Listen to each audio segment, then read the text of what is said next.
살다 보면 길이 안 보일 때가 있습니다. 어디로 가야 될지 아무리 생각해봐도 길이 보이지 않아서 길을 찾지 못하는 그런 답답함을 느낄 때가 있습니다. 아마 여러분도 인생을 살면서 이런 경험을 해보셨을 겁니다. 아니면 지금 길이 보이지 않는 자리에 서서 굉장히 답답해 하시는 분도 계실지 모르겠습니다.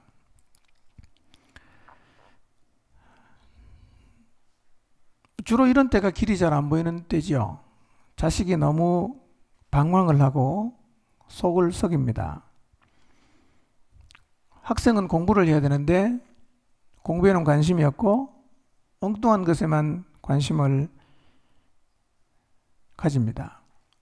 너무 힘들고 쳐다보면 화도 나지만 자식은 포기할 수 없어서 더 힘이 듭니다.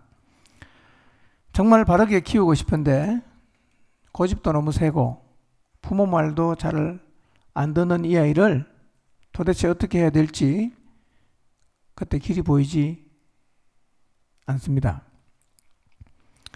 남편을 바라보면서도 길이 보이지 않을 때가 있어요. 가정을 책임져야 하는 남편인데 가정에 대한 책임감이 없습니다. 경제적인 책임도 안 지고 남편으로서 책임도 안 지고 부모로서 책임도 지지 않을 뿐 아니라 자기의 인생도 책임지지 못하는 남편을 쳐다보면 마음이 답답해집니다. 이런 사람과 평생을 어떻게 살아가야 할지 막막해지죠. 이때가 길이 안 보이는 때입니다. 사역을 하는 가운데서도 이런 때가 있습니다. 기대를 했던 사람인데 영 따라오질 않습니다. 정말 그 사람과 힘을 모아서 영혼을 섬기고 목장을 세우고 싶었는데 이런저런 핑계와 이유를 대면서 따라오지 않고 혹은 힘들어서 못 가겠다고 주저앉아 버리니까 누구를 잡고 가야 될지 길이 보이지 않습니다.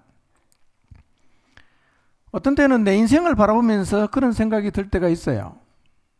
나는 앞으로 뭘 하고 살아야 될지, 내 미래는 어떻게 열어가야 될지 그저 생각하면 답답하고 암담하게 느껴질 뿐 뾰족한 방법이 보이지 않을 때가 있습니다. 혹시 이런 경험 해보셨나요? 그리고 지금 이 자리에, 이런 자리에 서 계십니까? 이런 때는 어떻게 해야 됩니까? 그럴 때도 교회만 열심히 다니면 되나요? 그런 때도 그저 믿음의 자리에만 계속 머물러 있으면 그 문제를 해결받을 수 있나요? 아니면 이렇게 길이 보이지 않을 때는 신앙을 잠깐 좀 뒤로 하고 내가 지금 어디로 가야 할지, 내가 나가야 할 길을 찾는 일에 전념을 해서 길을 찾은 이후에 다시 신앙의 자리로 돌아와야 할까요? 여러분의 생각은 어떻습니까?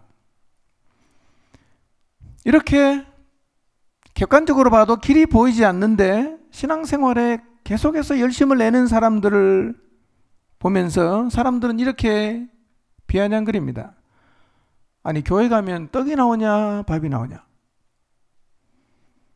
교회가 너 인생을 책임이라도 지니? 신앙생활을 하지 말라는 것도 아니고 이런 때는 신앙보다는 현실적인 문제를 좀 인식하고 대안을 찾는 일을 해야 되지 않겠느냐라고 말을 합니다. 또 그런 얘기를 들어보면 그 말도 일리가 있어 보여서 정말 그렇게라도 해야 하는 건지 굉장히 헷갈립니다. 이런 때는 어떻게 하는 게 최선입니까? 오늘 본문에 있는 말씀 보면 제자들도 길이 보이지 않아서 답답한 때가 있었어요.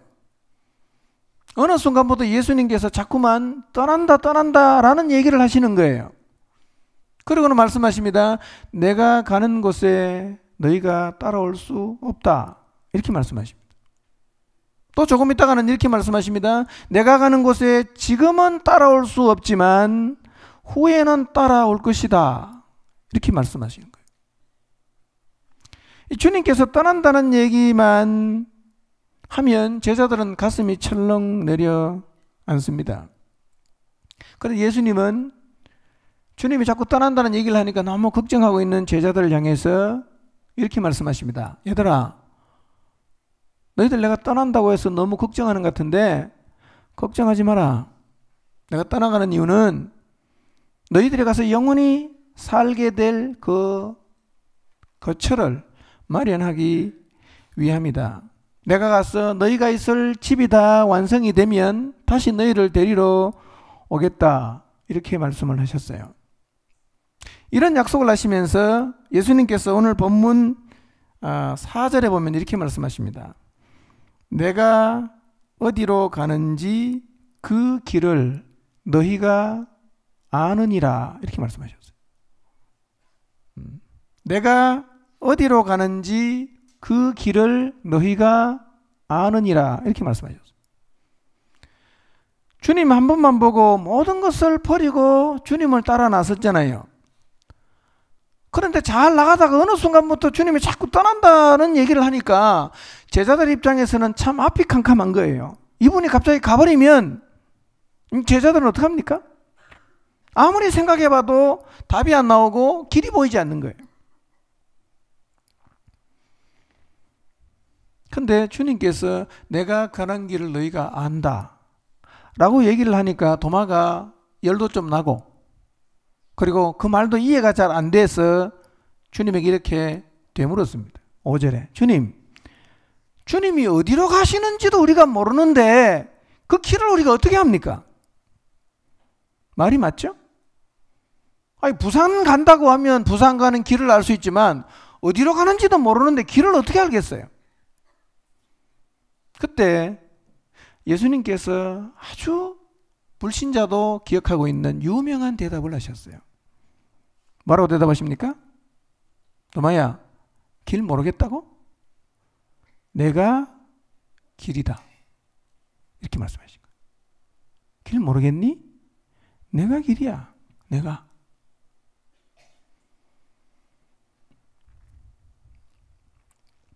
예수님은 정말 주님이 떠나고 나면 어떻게 해야 될지, 이제는 어떻게 살아야 될지, 어디로 가야 될지 너무 막막해진 제자들에게 말씀하십니다. 길 모르겠다고? 내가 길이야.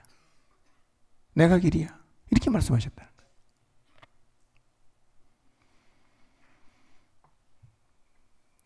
오늘 우리가 길에 대한 얘기를 좀 나누게 될 건데요. 길에 대한 얘기를 나누기 전에 잠깐 좀 생각해야 할 부분이 있습니다.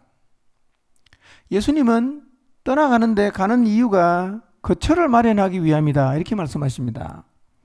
그리고 주님 자신이 거할 거처뿐만 아니라 우리가 나중에 가서 살게 될 거처를 마련하기 위해서 먼저 가시는데 거처를 다 마련하면 돌아오시겠다고 말씀을 하셨어요. 그러면 주님이 준비하시는 거처가 뭡니까? 우리도 가서 영원히 살게 될 거처가 뭡니까? 그게 하나님의 나라입니다. 천국이에요. 여러분, 우리가 죽고 나서 가게 되는 나라가 있다는 거예요.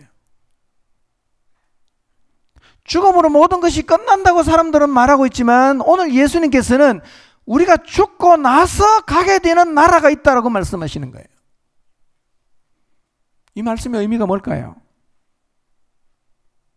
이 말씀의 의미는요, 하나님의 나라가, 주님이 준비하신 그 나라가 우리가 지금 살고 있는 이 세상 나라보다 중요하다는 거예요.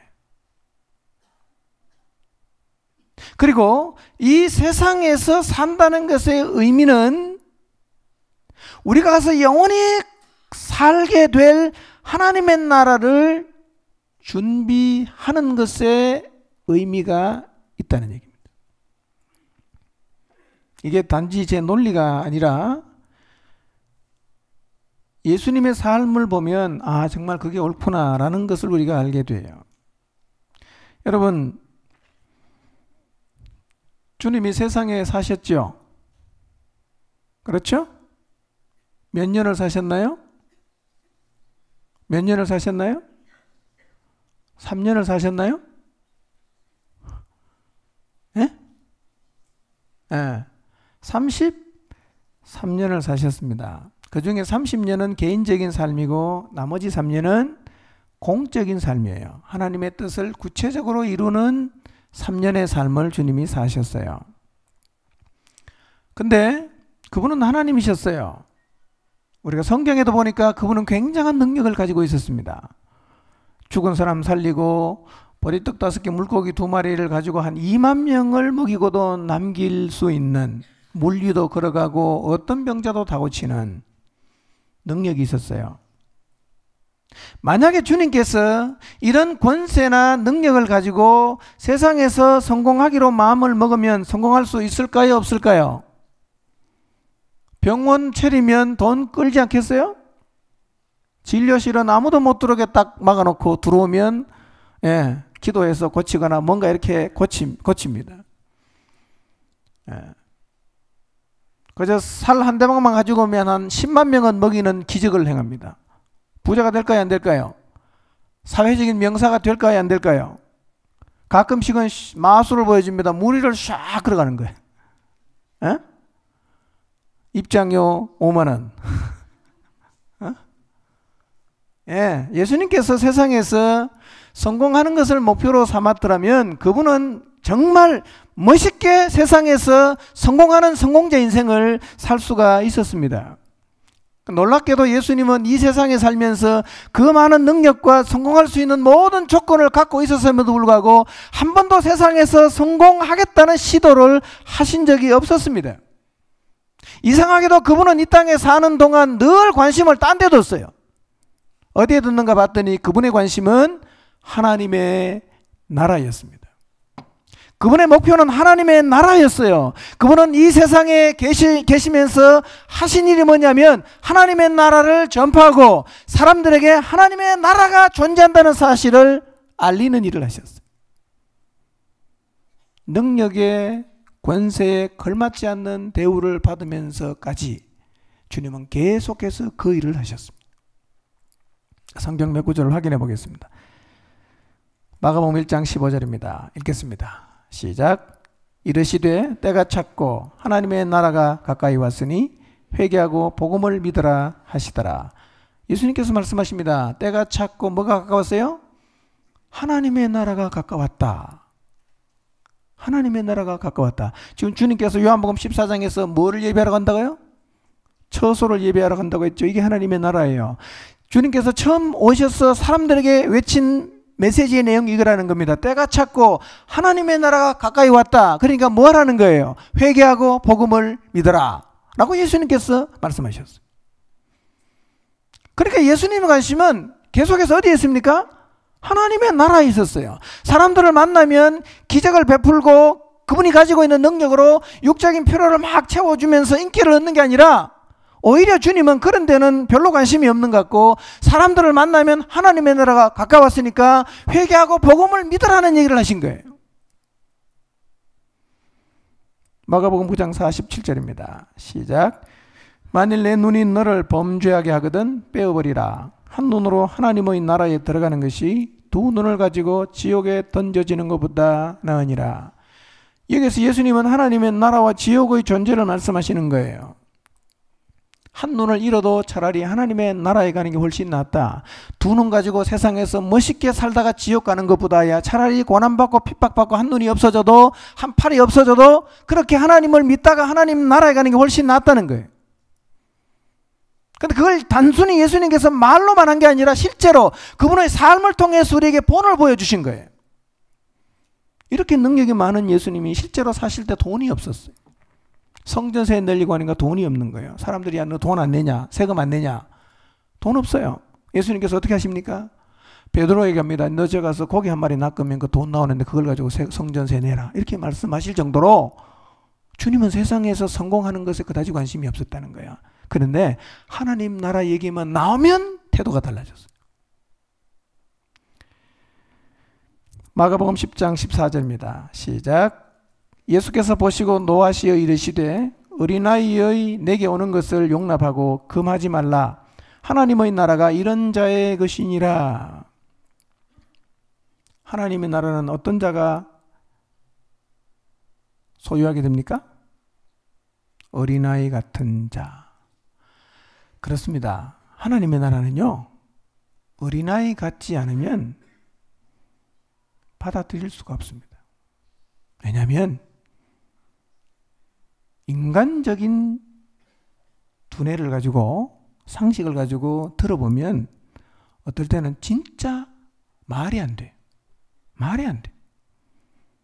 누가 그 나라를 받아들일 수 있습니까? 어린아이 같은 자. 자, 누가복음 8장 1절 봅니다. 시작. 그 후에 예수께서 각 성과 마을에 두루 다니시며 하나님의 나라를 선포하시며 그 복음을 전하실새 12제자가 함께 하였고. 예수님께서 세상에 사시면서 하신 가장 중요한 일이 뭐냐? 각 성과 마을에 두루 다니면서 뭘 선포합니까? 하나님의 나라를 선포했습니다. 하나님의 나라가 곧 온다. 하나님의 나라가 도래한다. 회개하고 복음을 믿어야 된다. 이 얘기를 예수님께서 계속 하셨습니다.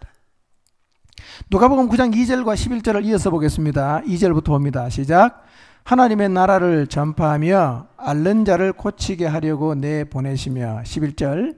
무리가 알고 따라왔거늘 예수께서 그들을 영접하사 하나님 나라의 일을 이야기하시며 병 고칠 자들은 고치시더라. 핵심이 병 고치는 겁니까? 하나님의 나라입니까? 하나님의 나라예요. 하나님의 나라예요. 하나님은 우리도요, 예수님하고 똑같이 이 세상에 살면서 하나님의 나라에 관심을 갖고 하나님의 나라를 전파하며 사람들이 모르고 있는 이 하나님의 나라가 존재한다는 사실을 알리고 사람들이 하나님의 나라에 갈 수 있도록 회개하고 복음을 믿으라고 외치며 살기를 원하십니다. 아멘입니까? 그런데 신약 성경에 보면 예수님께서 하나님의 나라를 위해서 일하셨다는 얘기가 오늘 제가 6구절 읽었지만요, 수백 구절이 나옵니다. 성경에는요, 천국 얘기가 너무너무 많습니다.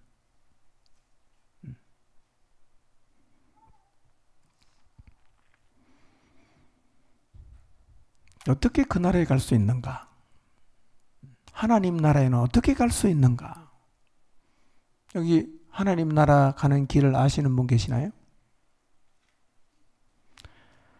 서울 가는 길을 여러분 아시죠? 네. 경주 가는 길을 아십니까? 네. 길을 알기 때문에 서울 갈 일 생기면 아는 길로 서울에 가고, 길을 알기 때문에 경주 갈 일 생기면 그 길을 통해서 경주를 가지요.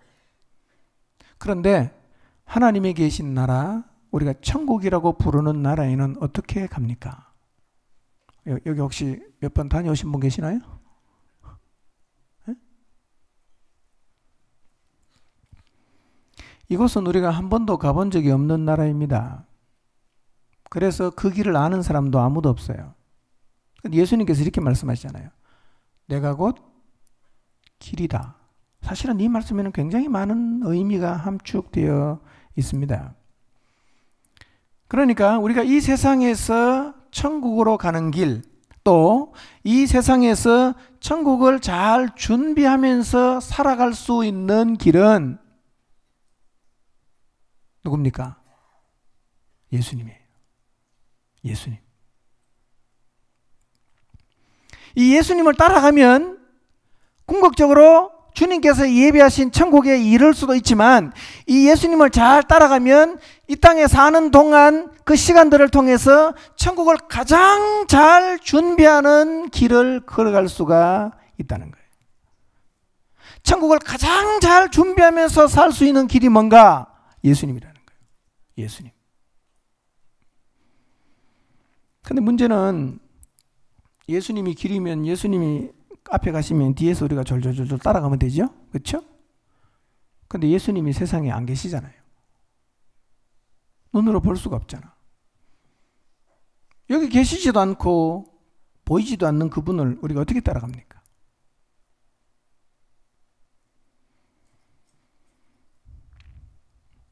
예수님은 지금 어디 계십니까? 하나님이 계신 나라에 가 계시죠? 그렇죠? 근데 그분은요, 우리가 이 세상에서 인간으로 살면서 그리 길지 않은 짧은 생애 동안 이 세상에서 하나님의 나라를 어떻게 준비하고 그 하나님의 나라에 어떻게 갈 수 있는지를 우리에게 다 가르쳐 주셨는데 뭘로 가르쳐 주셨습니까? 말씀으로 가르쳐 줬다는 거예요. 말씀으로. 그러니까 내가 곧 길이라는 말은 다르게 말하면 내 말이 곧 길이다 라는 말이 되는 거예요. 그러니까 이제 우리는 예수님이 보이지 않지만 예수님을 따라가는 것하고 똑같은 게 뭡니까? 예수님이 하신 말씀을 따라가는 겁니다. 그러니까 다르게 말하면 예수님이 길이라는 또 다른 말은 뭐가 길입니까? 예수님의 말씀이 길이라는 말입니다. 예수님의 말씀이 길입니다. 그러니까 이제부터 우리가 이 세상에 사는 동안에는 뭐만 따라가면 되죠? 길이 뭡니까? 주님의 말씀이 우리가 걸어가야 하는 길입니다. 길입니다.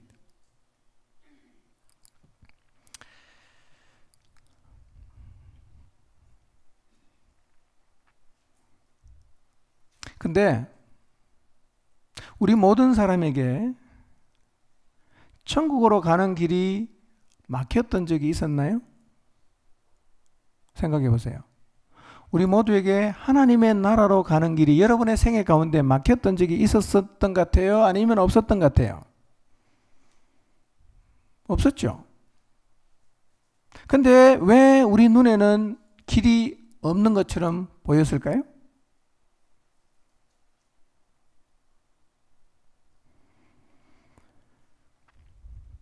만약에 우리 안에 예수님이 계시고 우리가 하나님의 나라를 소망하며 살고 있다면 절대로 하나님의 나라로 가는 길은 막힌 적이 없어요.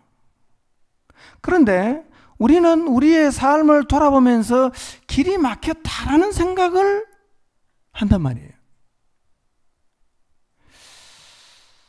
그러면요, 한번 생각해 보십시오. 우리가 길이 막혀서 길이 보이지 않는다고 이야기한 그 길은 어쩌면 천국으로 가는 길이 아니라 다른 길이었을 수도 있어요. 다른 길. 하나님의 나라로 가는 길이 막힌 게 아니라 내가 생각하는 그 길 말고 다른 길이 있었고 내가 지금 막혔다고 생각하는 길이 천국 가는 길이 아니라 그 다른 길일 수가 있다는 거예요. 무슨 말이냐고요? 세상에는 길이 많죠. 길이 굉장히 많습니다. 근데 이 많은 길들을 딱 크게 두 가지로 나누면 하나는 하나님 나라로 가는 길이고 하나는 영원한 멸망인 지옥으로 가는 길이 있습니다. 세상에는 길이 딱 두 개라고 보면 돼요. 언뜻 생각해 보면 하나님의 나라로 가는 길이니까 하나님의 나라로 가는 길에 딱 가면 그냥 보기만 해도 굉장히 평화스럽고 그 길에만 딱 들었으면 사람들의 마음이 그렇게 평안이 오고 그 길을 걸어가면 절대로 후회하지 않고 끝이 굉장히 좋을 것 같은 느낌이 팍팍 올 거라고 상상할 수가 있어요. 그래서 하나님의 나라로 가는 길은 소수의 악하고 괴팍하고 어둠의 사자의 길을 자처하는 사람을 제외하고는 모든 사람이 다 선호할 거라고 생각을 해요. 선한 길이니까. 그런데 실상은 정반대입니다. 이 하나님의 나라로 가는 길에는요, 의외로 사람들이 별로 없습니다. 어쩌면 나도 지금 그 길을 안 걷고 있을 수가 있습니다. 의외로 우리가 세상에서 매력을 느끼는 길은요, 생명으로 가는 길이 아니라 멸망으로 가는 길이에요. 이상하잖아요. 어떻게 멸망으로 가는 길에 사람들이 매력을 느끼겠어요? 멸망으로 가는 길은 멀리서 봐도 뭔가 음산하고 어둡고 너무 무시무시해서 사람들이 그 앞에 갔다가 기겁하고 돌아서 갖고 천국으로 가는 길, 생명 얻는 길로 막 그냥 죽을 힘을 다해서 달려갈 것처럼 생각이 될 수도 있으나 사실은 그렇지 않습니다. 근데 그 길 앞에 딱 가면 굉장히 그 길이 멋있어요. 너무너무 신날 것 같아요.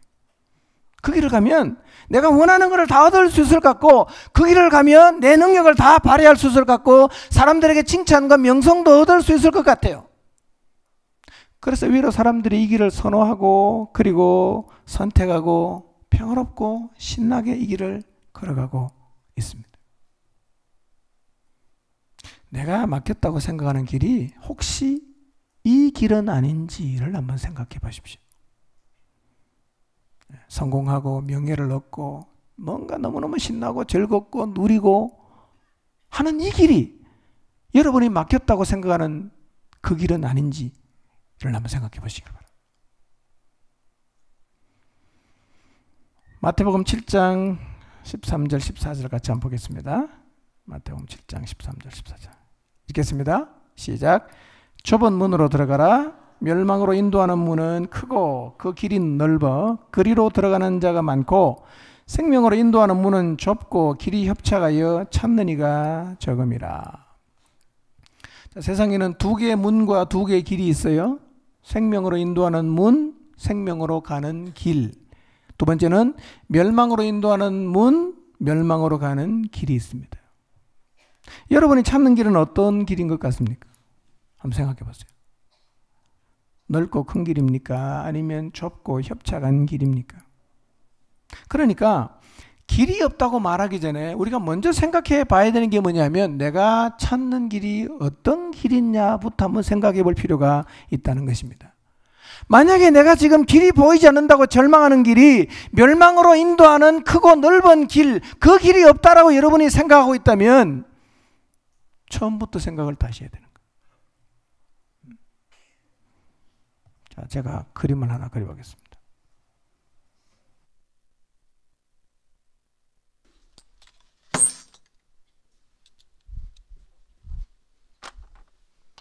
세상에는 길이 몇 개 있다고요? 많지만 크게 나누면 두 개죠? 내가 여기 써 있어요.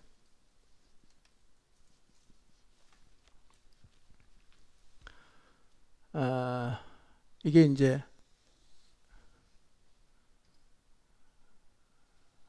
멸망으로 가는 길인데요. 현수막이 붙어 있습니다. 환영, 성공이 보장된 길, 그 다음에 자아실현이 가능한 길, 즐거운 길. 현수막을 딱 붙여놓으니까 사람들이 굉장히 많이 와요. 근데 이 길은요, 한참 가다 보면요,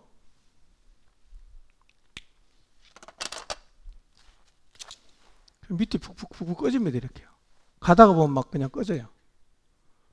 그래서 그냥 싱글벙글하고 갔다가 우아 하고 이제 거꾸로 떨어지는 데가 이 동네입니다. 예, 처음에는 되게 좋아요. 그런데 이 천국 가는 길은요, 되게 좁아요. 근데 여기는 뭐라고 적혀 있냐면 생명의 길 이렇게 적혀 있어요. 예. 근데 이 좁은 길은, 여러분 길을 갈 때 넓은 길이 좋은가요? 좁은 길이 좋은가요? 넓은 길이 좋죠? 넓은 길이 훨씬 낫죠.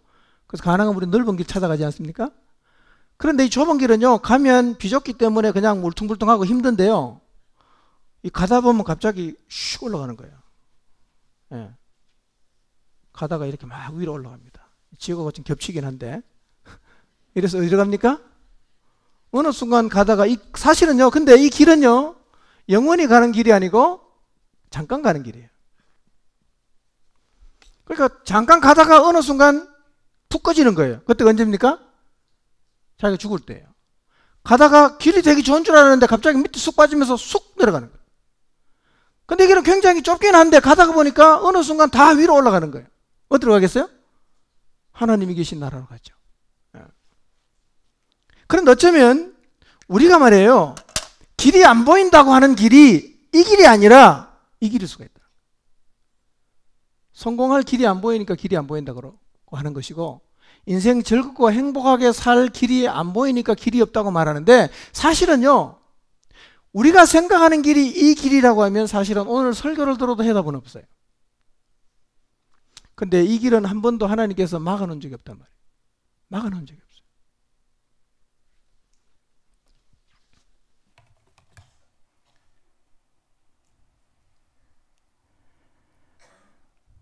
그 좁은 길은요, 예수님께서 말씀하셨어요. 저 길에 가면 고난이 있고 희생도 있고 육체적으로 힘들기도 하고 자존심을 버려야 되기도 하고 오랫동안 참아야 되기도 하고 대가를 지불할 수도 있다고 말씀하셨습니다. 근데 중요한 것은 위의 길이든 아래 길이든 다 잠깐이에요. 잠깐.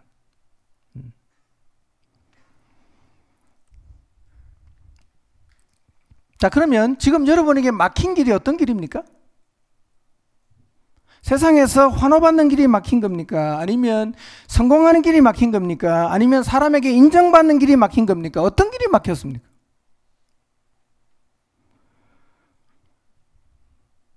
혹시 내가 지금 하나님의 나라로 가고 싶은데 그 길이 막혔습니까? 하나님 말씀대로 순종하고 싶은데 그 길이 막혔습니까? 지금 만약에 길이 막혔다고 생각이 드시면 어떤 길이 막혔는지를 한번 생각해 보시기를 바랍니다. 천국 가는 길은요, 지금도 열려 있습니다. 여러분이 남편이 힘들게 하는 때에도 그 길은 열려 있고, 자녀가 여러분을 일시적으로 힘들게 하는 그때에도 그 길은 열려 있고, 여러분의 사역에 열매가 없어 보이는 그때에도 그 길은 열려 있고, 여러분이 살다 보면 경제적으로 참 많이 힘들 때가 있는데 그때도 저 길은 열려 있다는 겁니다. 언제든지 그 길은 갈 수가 있습니다.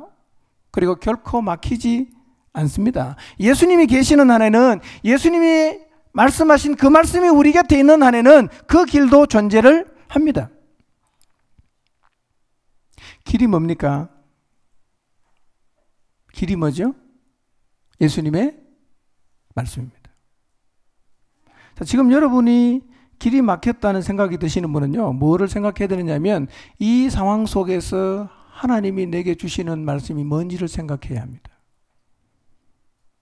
그리고 그게 뭡니까? 지금 내가 걸어야 하는 길입니다. 아멘입니까? 그런데 중요한 것은요, 그 길은 힘이 들어도 가야 됩니다. 희생에 따라도 가야 됩니다. 자존심이 상해도 가야 됩니다. 아멘입니까? 네, 그때 우리가 하나님을 경험하게 된단 말이에요. 기억하십시오. 길이 뭐냐? 말씀이에요.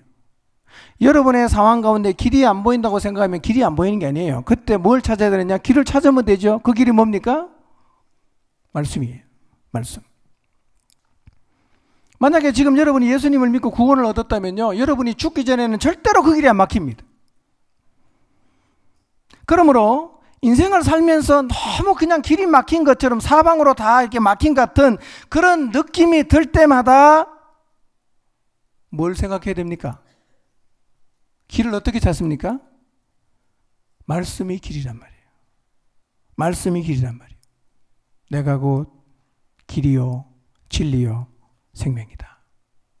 그렇기 때문에 여러분, 인생길 걸어가다가 뭔가 참 막힌 것 같고 마음먹은 대로 안 되고 답답해질 때는요, 꼭 해야 되는 게 있습니다.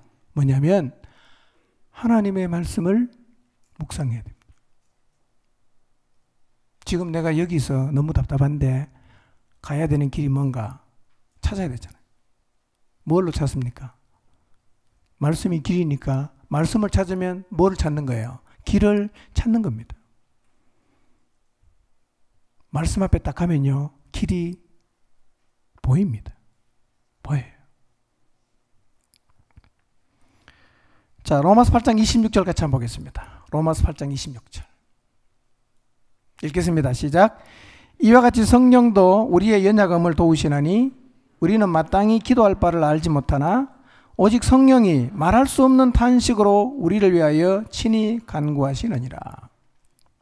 지금 여러분이 길이 되시는 예수님을 주인으로 모시고 있잖아요. 길이 되시는 예수님을 주인으로 모시고 있습니다. 그리고 그분의 말씀이 우리 앞에 있어요. 그런데도 우리가 길이 없다고 낙심하고 절망하고 주저앉아 있으면 우리 안에 계시는 성령님이 어떻게 하시겠어요? 오늘 8장 26절에 있는 말씀 보니까 말할 수 없이 탄식한다는 겁니다. 얘야, 길이 있는데 왜 길이 없다고 하니? 길이 네 눈앞에 놓여져 있는데 왜 이 길을 안 가고 자꾸 넌 길이 없다고 주저앉아 있기만 하니? 그렇게 우리 안에 계신 성령님께서 말할 수 없는 탄식으로 나를 대신해서 기도하신다는 겁니다. 그래서 여러분이 주님 앞에 나가서 무릎을 꿇으면 여러분 안에 계신 여러분의 모습을 바라보시면서 탄식하시는 성령님께서 여러분에게 길을 가르쳐 주기도 하시고 또 그분께서 여러분 안에 주님이 주신 말씀을 다시 생각도 나게 하시는 거예요. 자, 요한복음 14장 26절을 같이 보겠습니다. 시작. 보혜사 곧 아버지께서 내 이름으로 보내실 성령, 그가 너희에게 모든 것을 가르치고 내가 너희에게 말한 모든 것을 생각나게 하리라. 성령님 앞에 무릎을 꿇으면, 그분 앞에 기도하면 우리 안에 계신 성령님께서 뭐 하십니까? 가르쳐 줍니다. 길이 어디라고, 지금 뭘 해야 되는지 가르쳐 줍니다. 뭘로 가르쳐 줍니까? 말씀으로 가르쳐 주시고 생각나게 합니다. 그래서요, 기도하는 사람은 절대로 주저앉지 않습니다. 계속 갈 수 있어요. 왜냐하면 길이 계속 보이는 거예요. 길이 계속 보이는 거예요. 여러분, 여러분이 사방으로 막힌 같은 답답한 환경 속에서 하나님 앞에 기도했을 때 하나님이 길을 보여주잖아요. 말씀을 보여주잖아요. 그러면요, 그게 여러분의 생각에 성에 차지 않고 이렇게 해서 뭔가 되겠는가라는 생각이 들어도 일단은 그 말씀에 순종하십시오. 그게 길이에요. 그게 길이에요. 여러분이 하나님이 주신 길이 옳다 그러다 판단하지 마시고 길 대신 예수님께서 여러분에게 길을 가르쳐주면 우리는 믿음을 가지고 어떻게 해야 됩니까? 계속 그 길을 따라가야 됩니다. 계속 따라가야 됩니다. 그래서 사실은요, 하나님 앞에 나가서 기도하는 것이 잃어버린 길을 찾는 방법이에요. 자, 그 다음에 로마서 15장 15절 같이 한번 보겠습니다. 로마서 15장 12절 읽겠습니다. 시작. 그러나 내가 너희로 다시 생각나게 하려고 하나님께서 내게 주신 은혜로 말미암아 더욱 담대히 대략 너희에게 섰노니. 이 바울이요, 로마서를 기록한 목적을 이렇게 설명하는 거예요. 내가 너희로 다시 생각나게 하려고 하나님이 내게 주신 은혜로 말미암아 더욱 담대히 대략 섰다, 이렇게 표현합니다. 이런 얘기입니다. 오늘 우리도요, 성경을 읽으면 생각이 납니다. 성경을 읽으면 길이 보이고, 성경을 읽으면 길이 생각이 나고, 성경을 읽으면 내가 어디로 가야 될지가 생각난단 말이에요. 그러니까 상황이 힘들어서 길이 안 보이는 분이 해야 될 두 번째가 뭡니까? 뭘 읽어야 됩니까? 성경을 읽어야 됩니다. 그리고요, 이 성경을 통해서 말씀 속에서 길을 찾으면요, 그것이 하나님께서 내게 주신 길이라는, 해답이라는 확신을 가지고 그 길은요, 무조건 순종해야 됩니다. 다음 주 제가 말씀드리겠는데요, 사실은 길을 아는 것보다 더 중요한 건 뭐냐면 하나님이 보여주신 길을 걸어가야 됩니다. 우리의 문제는 뭐냐? 길을 가르쳐 주는데 안 가는 거예요. 나 그거 못 믿겠다고. 나 그런 길은 안 가고 싶다고. 이러니까 길 보여줘도 해답이 없습니다.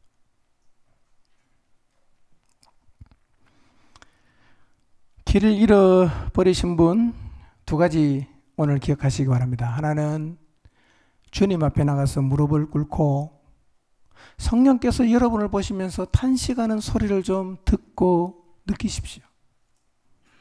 그리고 그분께서 여러분에게 가르쳐 주시는 길을 찾으십시오.